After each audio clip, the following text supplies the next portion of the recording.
აკაკი წერეთლის სახელმწიფო უნივერსიტეტში სტამბოლის შოთა რუსთაველის სახელობის ქართული ცენტრის ხელმძღვანელის ორჰან ბერიძის წიგნის საუკუნის სევდა პრეზენტაცია გაიმართა. წიგნში აღწერილია ავტორის მოგონებები საქართველოს, ღონისძიებას აკაკი წერეთლის უნივერსიტეტის პროფესორ-მასწავლებლები, მწერლები და დაინტერესებული პირები დაესწრნენ.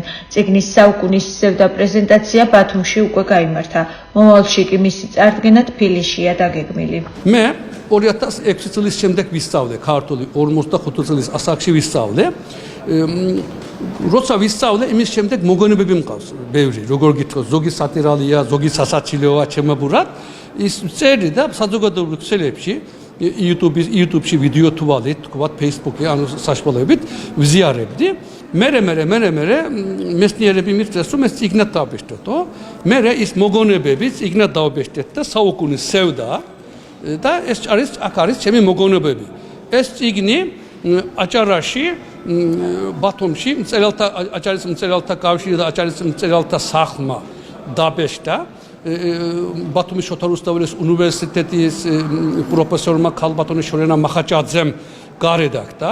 საქართველოს მწერალთა კავშირი ამ წიგნის გამო გამხადა საქართველოს მწერალთა კავშირის წევრად. ღირსი არა ვარ, ვუთხარი, მაგრამ ჩემთვის დიდი პატივი იყო, მადლობას ვუხდი მათ. ეს წიგნის პრეზენტაცია გაკეთდა ბათუმში, სტამბოლში, შოთა რუსთაველის კულტურის ცენტრში, ხო და ახლა დღეს აკაკი წერეთლის უნივერსიტეტში.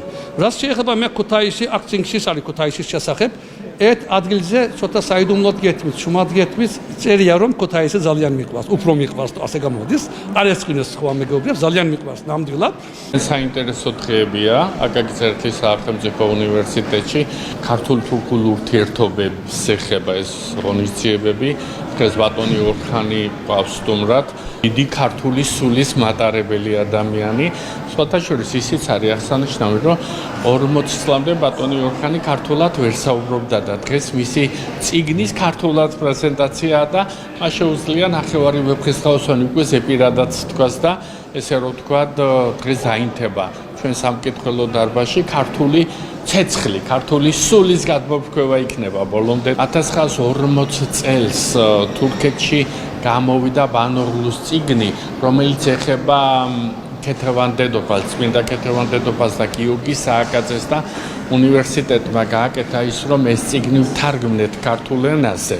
და ამ წიგნის ქართულ საზოგადოებისთვის პირველად წარდგინება აქ მოხდება და მოკლედ ესე დატვირთული ვართ ყოველ მხრივ და მიხარია რომ ამაში ყველაა ჩართული მარტო ჩვენი უნივერსიტეტი არა საქართველოს ყველა უმაღლესი სასწავლებელი თურქეთიდან ძალიან ბევრი უმაღლესი სასწავლებელი და ბევრი მეცნიერი არის ჩვენი სტუმარი და ესე რომ ვთქვათ რიტმი უნივერსიტეტის არის მაღალი ნამდვილად